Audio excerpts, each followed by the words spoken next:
വയനാട്ടിൽ കോൺഗ്രസിലെ പ്രശ്നങ്ങൾക്കൊന്നും താൻ ഉത്തരവാദിയല്ലെന്ന് എൻ.ഡി. അപ്പച്ചൻ. പലർക്കും പല താല്പര്യങ്ങളും ഉണ്ടായിട്ടുണ്ടാകാം. താൻ അതൊന്നും പരിശോധിക്കാൻ പോയിട്ടില്ലെന്നും എൻ.ഡി. അപ്പച്ചൻ പറഞ്ഞു. അതേസമയം പുതിയ DCC പ്രസിഡന്റായി ടി സിദ്ദിഖിൻ്റെ നോമിനിയായ TJ ഐസക്കിന് ചുമതല നൽകിയത് ഒരു വിഭാഗത്തിന് അതൃപ്തിയുമുണ്ട്. വയനാട്ടിൽ വീണ്ടും ഗ്രൂപ്പ് പോര് കടുക്കും എന്ന് തന്നെ ആണ് വിവരങ്ങൾ പുറത്തു വരികയും ചെയ്യുന്നത്. ഇപ്പോൾ PV ജോഷില ചേരുന്നുണ്ട്. ജോഷില, രാവിലെ എൻ.ഡി. അപ്പച്ചൻ മാധ്യമങ്ങളെ കണ്ടപ്പോൾ പറഞ്ഞ ഏറ്റവും പ്രധാനപ്പെട്ട കാര്യം വയനാട്ടിലെ പ്രശ്നങ്ങൾക്ക് ഉത്തരവാദി താനല്ല, മറ്റു ചിലരാണ് എന്നുള്ളത് തന്നെയാണ്. കേരളത്തിലെ പൊതുസമൂഹത്തിന്, കോൺഗ്രസ്സുകാർക്കറിയാം വയനാട്ടിൽ എന്താണ് നടന്നുകൊണ്ടിരുന്നത്, അവിടുത്തെ ഗ്രൂപ്പ് പോര് എത്രത്തോളം പോയി.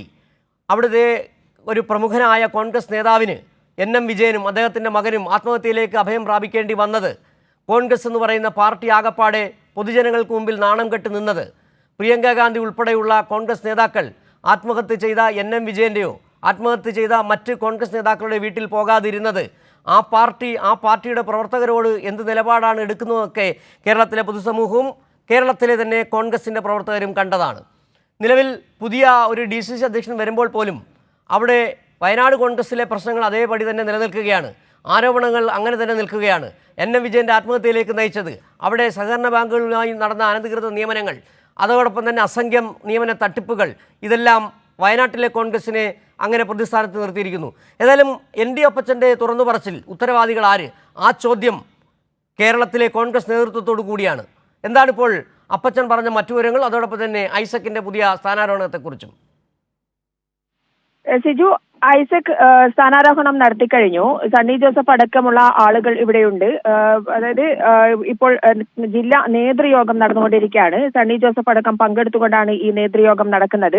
DCCയിലെ പ്രശ്നങ്ങൾ ഇത് ഒന്ന് അവസാനിപ്പിച്ച് കിട്ടണം എന്നുള്ള ലക്ഷ്യത്തോടു കൂടി തന്നെയാണ് ഇപ്പോൾ ജില്ലാ നേതൃയോഗം നടക്കുന്നത്. എന്നാൽ പോലും അതിനുള്ളിൽ പോലും ഈ പ്രശ്നങ്ങൾ തന്നെയാണ് അലയടിച്ചുയരുന്നത് എന്നുള്ള കാര്യം ഉറപ്പാണ്. കാരണം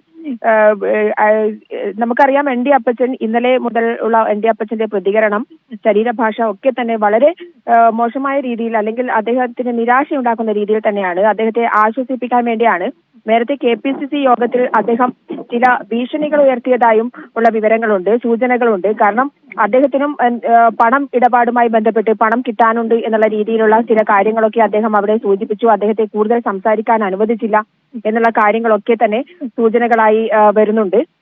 അതുകൊണ്ട് തന്നെ അദ്ദേഹത്തെ പിണക്കുക എന്ന് പറയുന്നത് KPCC നേതൃത്വത്തെയോ അല്ലെങ്കിൽ ദേശീയ നേതൃത്വത്തെയോ സംബന്ധിച്ചിടത്തോളം വലിയ പ്രശ്നമാണ്. ഇത്രയും കാലം DCC നേതൃത്വത്തിലിരുന്ന, DCCയെ നയിച്ച ഒരാളെന്ന നിലയിൽ അദ്ദേഹം എന്തെങ്കിലും കാര്യങ്ങൾ പുറത്തുവിട്ടാൽ അത് വലിയ പ്രശ്നമായി കോൺഗ്രസിനെ ബാധിക്കും എന്നുള്ളത് കോൺഗ്രസ് നേതൃത്വത്തിന് കൃത്യമായി അറിയാം. അതുകൊണ്ട് തന്നെയാണ് അദ്ദേഹത്തെ നിലനിർത്താനായി, ആശ്വസിപ്പിക്കാനായി ഇന്നലെ KC വേണുഗോപാൽ വൈകുന്നേരം വിളിച്ചു എന്നുള്ളതാണ് അദ്ദേഹം പറഞ്ഞത്.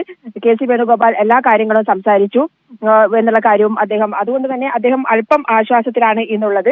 ഇന്ന് അദ്ദേഹം രാവിലെ പറഞ്ഞത്, ഞാൻ ശുദ്ധനാണ് എന്നുള്ള രീതിയിൽ തന്നെയാണ്, ഞാൻ തെറ്റൊന്നും ചെയ്തിട്ടില്ല.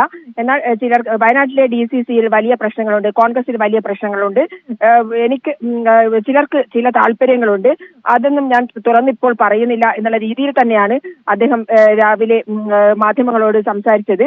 ഇതിൽ IC ബാലകൃഷ്ണൻ സംരക്ഷിക്കപ്പെടുന്നു എന്നുള്ള ഒരു പ്രശ്നം കൂടി നിലനിൽക്കുന്നുണ്ട്. കാരണം NM വിജയന്റെ മരണവുമായി ബന്ധപ്പെട്ട് IC ബാലകൃഷ്ണന്റെ പേരടക്കം എൻ.ഡി. അപ്പച്ചന്റെയും IC ബാലകൃഷ്ണന്റെയും പേരുകളായിരുന്നു ഉയർന്നു വന്നത്. ഇത് IC ബാലകൃഷ്ണനായിരുന്നു ഒന്നാം പ്രതി, രണ്ടാം പ്രതി എൻ.ഡി. അപ്പച്ചനായിരുന്നു.